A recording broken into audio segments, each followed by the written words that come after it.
Je voudrais d'abord remercier les organisateurs du congrès de m'avoir proposé de faire cette intervention sur la communication avec les familles. Je suis sociologue, je travaille dans le groupe Famiria avec Elie Azoulay, que vous avez pu entendre ce matin. Et je tiens à préciser que j'ai préparé cette communication avec ma collègue psychologue Marine Chaise, qui travaille avec moi dans le groupe Famiria. Donc mieux communiquer avec les familles, c'est un sujet évidemment important. D'abord, on va faire le point sur la communication. Qu'est-ce que communiquer ? Eh bien, la communication, c'est tout ce qui se passe lorsque deux individus entrent en interaction. Certains disent qu'on ne peut pas ne pas communiquer, donc même en ne disant rien, on dit quelque chose, même en ne faisant rien, on fait passer quelque chose. Donc dès lors que deux personnes sont en interaction, elles communiquent.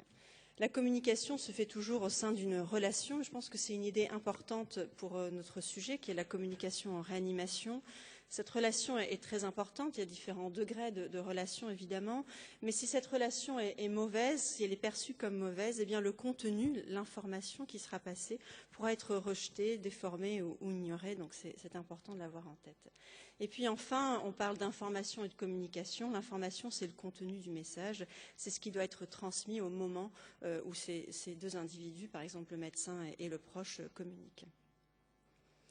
Alors communiquer est indispensable en réanimation dans la mesure où cette communication va aider les familles à donner un sens, et c'est ça qui est important, donner un sens à la maladie du patient, aux techniques employées, aux différentes émotions ressenties, donner un sens aussi à l'après-réanimation et puis peut-être dans certaines situations donner un sens aussi au décès du patient.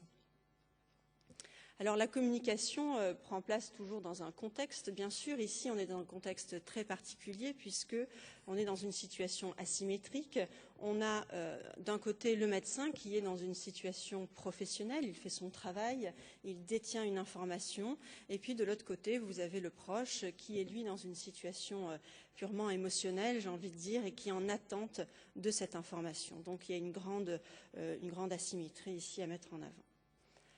Alors la communication, c'est quoi ? Je continue un peu avec cette définition. C'est l'utilisation de mots, et ça, on l'a vu avec Elie Azoulay ce matin. Et puis, c'est aussi le non-verbal, donc les postures, les attitudes, les gestes, qui vont beaucoup compter. Ici, quelques exemples. Lorsque un médecin ou un infirmier entre dans une salle d'entretien, eh bien, il peut y aller avec différentes attitudes. Vous voyez ici, j'y vais à regret, j'y vais bien ancré dans le présent, j'y vais puis je réfléchirai après, j'y vais mais c'est perdu d'avance. Eh bien, tout de suite, les familles vont remarquer ces postures. Tout de suite, il y a un message qui passe et donc il faut faire très attention.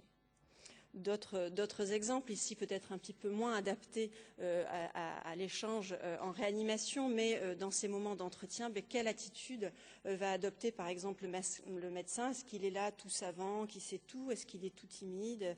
Est-ce qu'il a l'air très fatigué ? Là aussi, ça va beaucoup compter pour les familles et pour la transmission du message. Et puis un autre exemple, si vous êtes dans une salle où il n'y a pas de table, où vous êtes en cercle comme ça, eh bien la position des pieds, des jambes sont révélateurs également de ce que ressent le médecin ou l'infirmier, et les familles là aussi vont le remarquer. Donc il y a du verbal, il y a du non-verbal, et puis il y a le paraverbal, et ça c'est l'intonation, le rythme, le débit. Si le médecin parle très vite, ou s'il prend son temps pour parler, ce sont des choses importantes. Et puis enfin il y a les silences qui expriment toujours quelque chose. C'est vrai qu'ils ne sont pas faciles à gérer quand on n'a pas l'habitude, mais qui sont indispensables à l'écoute de l'autre. Donc ici, les spécialistes de la communication montrent que quand on veut faire passer un message, on le fait passer pour 7% avec des mots, pour 38% avec le ton de la voix, et puis pour 55% avec du non-verbal. Or, on maîtrise même beaucoup les mots qu'on emploie, mais on maîtrise beaucoup moins le paraverbal et le non-verbal.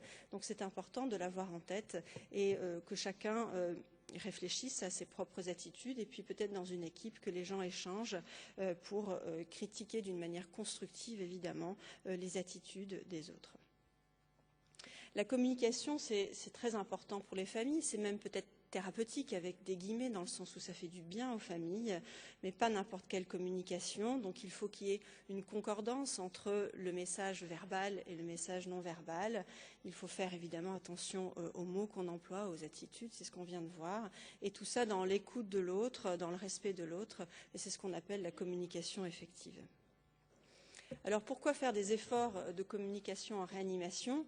Eh bien tout simplement parce que c'est un monde vraiment particulier pour les familles. Lorsqu'on les interroge, elles disent c'est un autre monde, c'est un monde à part. C'est donc un monde où leur proche est dans une situation de risque vital. Dans les premiers jours, parfois, les proches ont même du mal à reconnaître le patient qui est dans le lit. C'est un lieu de très haute technicité avec des techniques invasives, une violence symbolique très importante que peut-être parfois les soignants ont tendance à oublier puisque c'est leur lieu de travail. Et puis c'est un service où il y a très peu d'intimité, vous le savez. Et puis tout ça se reflète sur l'état psychologique des proches, puisque pendant le séjour du patient en réanimation, eh bien 73% des proches souffrent d'anxiété, 35% présentent des symptômes de dépression. Et puis évidemment, ça s'accompagne d'un manque de repères importants, de peur, de culpabilité, que Elie Azoulay aussi a décrit ce matin. Donc on a affaire à des personnes qui sont particulièrement vulnérables et qui ont donc besoin de comprendre ce qui se passe. Alors quand vous organisez, médecins, infirmiers, des entretiens pour soit annoncer une mauvaise nouvelle, soit l'entretien à J3 pour faire un petit peu le point sur le patient, eh bien le médecin qui va mener cet entretien, il a plein de choses en tête. Il a vu les radios, les examens, il a prescrit des médicaments, il a fait le compte-rendu pour la secrétaire qui doit le faire avant son départ en fin de journée.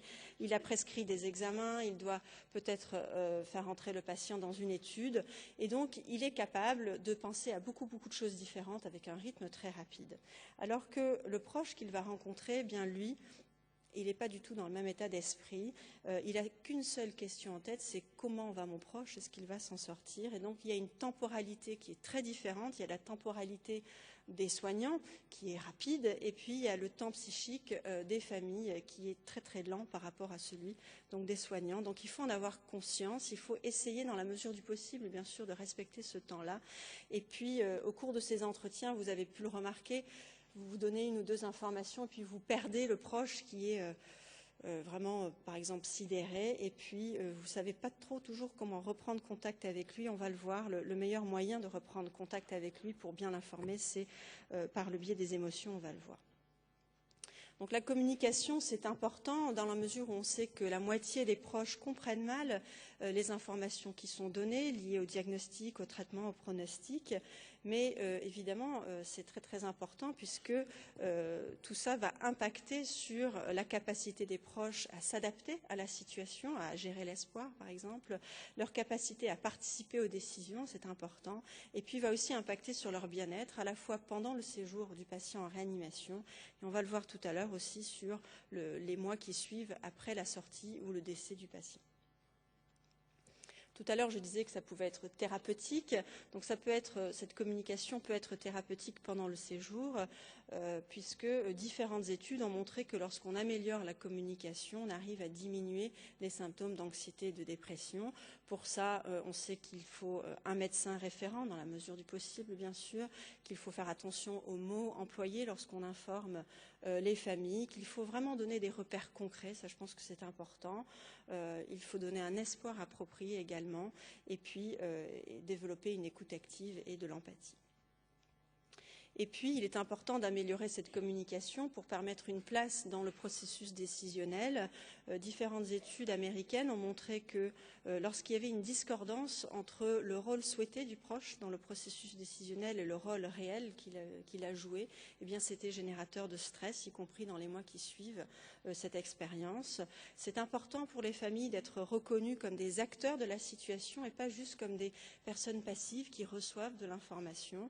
Et puis, c'est important de donner aux familles des opportunités d'expression puisque ça diminue leur stress. Différentes études qualitatives par entretien ont montré à quel point cette communication était importante. Les travaux de Jane Seymour, qui est infirmière et sociologue en Angleterre, elle a montré l'importance, la manière qu'ont les équipes de façonner les attentes des familles, que ça a impacté beaucoup sur le vécu de la fin de vie. C'était une étude sur la fin de vie. Donc comment elles communiquent, comment elles préparent les familles. Et puis les travaux de Slomka ou de Timmermans qui montrent à quel point il est important que les soignants construisent avec les familles le sens des techniques qui sont utilisées. Les travaux de Timmermans sur le massage cardio-respiratoire, par exemple, montrent qu'en fonction du sens qui va être donné à cette technique, par les familles, ce massage peut être vécu comme un dernier espoir sur un patient en fin de vie, au contraire comme une agression sur une personne en fin de vie. Ou les travaux de Slomka qui montrent que le respirateur peut être vécu comme une technique qui prolonge la vie ou comme une technique qui prolonge la mort, et donc avec des vécus très différents chez les familles. Donc c'est bien ensemble, à travers la communication, et donc ça ne va pas que dans un sens, ce n'est pas que les soignants qui informent et qui vont donner le sens aux familles, non, c'est ensemble, et c'est un travail collaboratif qui se fait avec les familles. Et puis, la qualité de la communication pendant le séjour du patient en réanimation va impacter sur le vécu des familles dans les mois qui suivent la sortie ou le décès du patient. Cette étude du groupe Famiréa avait montré que 3 mois après la sortie du patient, un tiers des proches présentaient des symptômes de stress post-traumatique. Et vous voyez en rouge les facteurs de risque liés à la communication, les familles qui trouvent qu'il n'y a pas eu assez de temps accordé pour informer les familles, que l'information n'était pas assez claire, qu'elle était incomplète, sont des familles qui sont plus à risque de présenter un stress post-traumatique 3 mois après la sortie ou le décès du patient. Dans une étude plus récente, vraiment sur la fin de vie, on a montré que 6 mois et 12 mois après le décès, plus de la moitié des proches présentaient un deuil compliqué.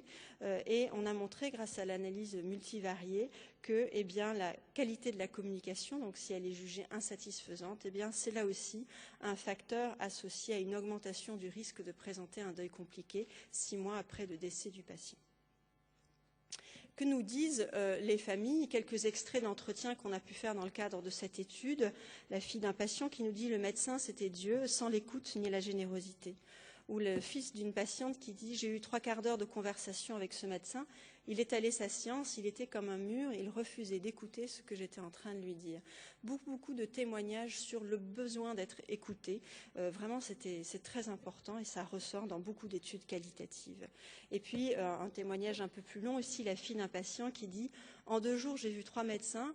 Le dernier médecin, je ne l'ai pas apprécié. Est-ce que vous comprenez la situation? Il nous a répété la question 10 fois. On n'est pas idiot. Le est-ce que vous avez compris, c'était trop. C'est systématique. Ils vous posent tous la même question. On n'est pas des abrutis. Mais bon, c'est dans le protocole. Alors, il faudrait qu'ils apprennent aussi à sortir du protocole pour s'adapter à nous. Et là aussi, cette idée d'adaptation, on retrouve de plus en plus, ça fait plus de 10 ans maintenant que je travaille sur les familles en réanimation, il y a vraiment cette demande, ce besoin des familles que les équipes s'adaptent à elles. Alors, on a des outils pour mieux communiquer en réanimation. Le livret d'accueil est un outil, vous le voyez ici dans cette étude randomisée, où dans un groupe, on a des familles qui n'ont pas eu ce livret d'accueil, et dans l'autre groupe, les familles qui en ont bénéficié. Vous voyez dans le groupe interventionnel, on a réduit les difficultés de compréhension de manière considérable. Attention, ce n'est pas juste le fait de remettre un papier, un livret, même s'il est très joli, qui va vraiment aider les familles, c'est l'interaction autour de ce livret. C'est le moment où le médecin ou l'infirmier va remettre ce livret, le discuter. C'est peut-être la relation qui va se créer aussi à ce moment-là. Et puis, d'autres outils, plus ici sur la fin de vie, les travaux de Randall Curtis sur la conférence de fin de vie, qui est un entretien auquel sont présents les médecins, les infirmiers du patient et les proches. Le médecin qui mène cet entretien doit respecter cet acronyme de value pour mettre en valeur les familles, reconnaître leurs souffrances, les écouter, essayer de comprendre ce qu'elles sont en train de vivre et d'expliciter les questions qu'elles se posent. Eh bien, différentes études ont montré les bénéfices pour les familles. Ça permet d'augmenter la compréhension des informations, ça augmente la satisfaction, ça leur donne l'opportunité d'être reconnues comme une personne, puisqu'elles peuvent aussi s'exprimer davantage au moment de ces entretiens. Et du coup, ça donne aussi des opportunités d'écoute pour le médecin. Et puis, elles sont rassurées sur le fait qu'on ne va pas abandonner le malade, puisque c'est une préoccupation majeure et qu'il ne va pas souffrir. Là aussi, on avait testé cet outil dans une étude Famille Réa, une conférence de fin de vie avec la remise d'un livret pour les familles endeuillées. Et vous voyez que 3 mois après le décès, dans le groupe qui a bénéficié de cette stratégie, on a réussi à diminuer les symptômes d'anxiété, de dépression et de stress post-traumatique. Donc on a des outils qui marchent et je pense que c'est important de les utiliser. Mais il y a aussi des problèmes pratiques. Évidemment, quand on s'entretient avec des familles, eh bien, il y a ces fameux mécanismes de défense. Moi, je ne suis pas psychologue, mais voilà, les psychologues savent très bien décrire ces mécanismes de défense, qui sont des processus par lesquels l'inconscient va dresser des barrières destinées à protéger le moi, destinées à se protéger, qui sont vraiment le plus souvent inconscients et qui sont surtout des moyens de faciliter l'adaptation à un contexte difficile. Donc, c'est des mécanismes qui sont aussi très importants. Et donc, en entretien, vous avez tous pu voir des mécanismes de défense des familles qui peuvent être la sidération, le déni, la maîtrise, le déplacement, la projection agressive. Et puis, vous avez pu constater les mécanismes de défense de vos collègues ou peut-être vos propres mécanismes de défense pendant ces entretiens qui ne sont pas toujours faciles. La rationalisation, la fuite en avant, l'identification projective ou la dérision. Et donc, ce qui est très important, c'est vraiment d'avoir en tête que ces mécanismes ont une utilité, elles sont là pour essayer d'aider les personnes à s'adapter à une situation anxiogène. Donc il faut en avoir conscience et il faut essayer chacun, ou là aussi en équipe, voir comment on peut au mieux répondre aux familles lorsqu'on détecte ces mécanismes de défense, comment on peut mieux communiquer avec elles dans ces situations. Et il n'y a pas de solution toute faite, bien évidemment. D'autres problèmes pratiques, ici une étude de Randall Curtis qui avait enregistré des entretiens entre médecins et familles et qui montrait les missed opportunities, les opportunités ratées, qui sont souvent des opportunités d'écouter la famille, d'essayer de répondre à ces questions précises, de reconnaître leurs émotions et de soulager leur culpabilité. Donc il y a vraiment une place pour les émotions dans ces entretiens. Il y a l'émotion du soignant aussi, il ne faut pas faire semblant tout le temps que tout va bien. Les familles sont touchées aussi lorsqu'elles voient que le médecin ou que l'infirmier est touché par la situation, qu'il est triste, qu'il est déçu. Et donc c'est important de les entendre, de les reconnaître et d'essayer dans la mesure du possible de les soulager. D'autres problèmes pratiques qui sont exprimés en fait par les familles elles-mêmes. Il n'y a pas d'études là-dessus, en tout cas pas à ma connaissance, mais beaucoup de familles, dans pas mal d'études qu'on a réalisées, nous en parlent. Cette épouse d'un patient qui nous dit, c'est sur le nombre d'acteurs, pardon, cette épouse qui disait « Je n'osais pas pleurer, ils étaient tous là à me regarder, ils étaient trop nombreux et moi j'étais trop seule ». Ou le fils d'un patient qui dit « J'ai ressenti comme une obligation à être comme ça, toujours à plusieurs, pour annoncer cette mauvaise nouvelle, pour s'assurer que tout se passe bien. On passe d'un truc humain à un truc très pro. C'est toujours comme ça, je n'ai jamais pu avoir de dialogue en tête-à-tête avec un médecin, comme si j'allais les poursuivre en justice en cas d'erreur, comme des témoins. En plus, ils ne parlent pas, on ne sait pas à quoi ça sert. » Et donc, vous voyez que c'est difficile pour les familles. S'il y a 2 proches et qu'il y a 5 ou 6 soignants, eh bien c'est compliqué à gérer. Donc il est très important d'essayer de trouver un équilibre. Les équipes de coordination de prélèvement d'organes réfléchissent beaucoup à ça, à cet équilibre, à ce nombre de personnes présentes au moment des entretiens. Et j'ai envie de dire que quel que soit le nombre, puisque dans les hôpitaux universitaires, il y a les étudiants, les élèves infirmières qui apprennent aussi. Ce qui est important, c'est que chacun a un rôle. Et peut-être le plus important, c'est que chacun se présente en début d'entretien. Le médecin se présente et parfois il dit ben voilà, Virginie l'infirmière, ou ben non, l'infirmière elle doit se présenter toute seule, je pense, et chaque personne peut se présenter et ça a du sens du coup pour les familles. Et puis après, donner un rôle, c'est pas forcément parler. Donner un rôle, c'est aussi toucher le bras de la famille, c'est se lever pour rechercher un verre d'eau, tendre un mouchoir. Il y a des problèmes pratiques également, puisqu'on est dans une société avec une diversité ethnique importante. Et évidemment, du coup, on a avec nous, face à nous, des personnes qui ont des perceptions de la santé différentes, des croyances religieuses et spirituelles différentes, des rapports à la mort qui sont différents. Alors, on ne peut pas demander aux soignants de tout savoir sur tout, mais c'est important d'avoir quelques notions, je pense, notamment sur le rapport à la mort, ça peut être important. Donc, il y a une compétence culturelle qui doit peut-être peut-être être développé, comme c'est fait dans certaines universités aux États-Unis. Et puis, bien avoir en tête que là, le non-verbal va être très important, surtout dans les situations où il y a un problème de langage, où on ne comprend pas la langue de l'autre. Un geste, un signe peut avoir différentes significations en fonction de la culture dans laquelle on est. Et donc, faire en sorte que ce soit très clair lorsqu'on s'exprime avec des gestes. Enfin, dernière idée, c'est que pour mieux communiquer, eh bien, on communique dans un service. On l'a vu avec la première présentation. Il y a une ambiance. Cette ambiance va beaucoup impacter sur les soignants, sur les familles et sur les patients. Les familles nous parlent de l'ambiance du service. La qualité de la communication, déjà entre les membres de l'équipe, va aussi beaucoup impacter sur la qualité de la communication avec les familles. Et donc, si on veut mieux communiquer avec les familles, il est aussi important bien de développer la communication au sein de son équipe, de développer une ambiance qui est adaptée aussi à la communication. Donc il est important d'agir sur cette culture de service et vraiment d'adopter une approche holistique où chaque personne va apporter un élément de ce puzzle qui est compliqué, ce puzzle de la communication. Donc pour terminer, on peut mieux communiquer avec les familles, mais au sein d'une institution ou d'un service où l'écoute de l'autre, l'attention à l'autre est une priorité. Je pense que c'est aussi quelque chose qui doit être enseigné dans la formation médicale. Il y a des outils qui aident les soignants à mieux communiquer, des livrets, et puis tout simplement l'idée que l'écoute, c'est important. On communique avec des mots, on communique avec des gestes, on l'a vu, et c'est tout ça qui va permettre aux familles de se sentir mieux, à la fois pendant le séjour du patient et après la sortie du patient de réanimation. Merci beaucoup.